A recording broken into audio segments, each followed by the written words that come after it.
ৰুমত সোমাই মোৰ পিঠিত প্ৰথমতে হাত দিছে। ৰুমটোৰ ভিতৰলৈ সোমাই মোৰ বেক চাইডে পিঠিত প্ৰথমতে হাত দিছে। গালত অলপ সময় চোৱাৰ পাছত চুমা খাবলৈ আহিছে। তাৰপিছত গালত অলপ সময় এনেকৈ দিয়াৰ পাছত চুমা খাবলৈ আহিছে। বেয়া নাপাবা, তোমাক নিজৰ বুলিহে মই মৰম কৰিছোঁ। কি কয়, বেয়া নাপাবা দেই, তোমাৰ নিজৰ বুলিহে মই মৰম কৰিছোঁ। এখেতৰ নাম শিৰোমণি শইকীয়া। টিউচন শিক্ষয়িত্ৰীৰ লগত যি কৰিলে শুনিলে ঘৃণা উপজিব আপোনাৰো। শিৰোমণি নহয়, এওঁৰ নাম লম্পট হ'ব লাগে বুলি আপুনিও দাবী কৰিবলৈ বাধ্য হ'ব।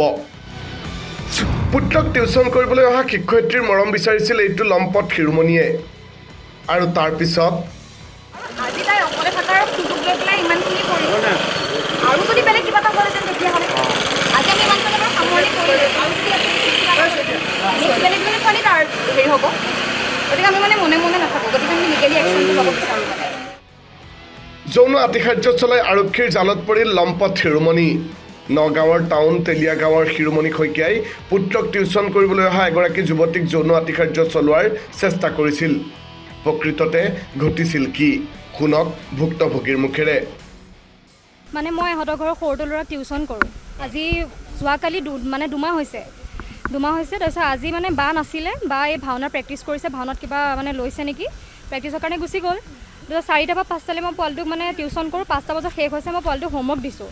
তো সেইটো সময়তে মানে ৰুমটোৰ ভিতৰলৈ সোমাই মোৰ বেক চাইডে পিঠিত প্ৰথমতে হাত দিছে। তাৰপিছত গালত অলপ সময় এনেকৈ দিয়াৰ পাছত চুমা খাবলৈ আহিছে।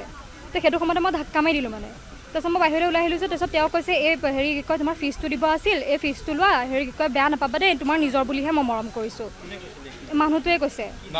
নামটো মই নাজানো, মই বাৰ লগতহে মানে কথা পাতোঁ, তেনেকৈ তেওঁৰ লগত কথা পতাই নহয় মোৰ। তেওঁ হাজবেণ্ড হয়, মানে যিটো ল'ৰাক মই লওঁ তাৰ বাপেক। যুৱতীগৰাকীৰ অভিযোগৰ ভিত্তিত নগাঁও আৰক্ষীয়ে টাউন তেলীয়া গাঁৱৰ বাসগৃহৰ পৰা আটক কৰিছে শিৰোমণি শইকীয়া নামৰ এইটো লম্পটক। এনে ঘটনা এতিয়া চাঞ্চল্যৰ সৃষ্টি কৰিছে সমগ্ৰ অঞ্চলটোত। নগাঁৱৰ পৰা পৰিস্মিতা শইকীয়া ৰিপৰ্ট, কাৰেণ্ট আছাম।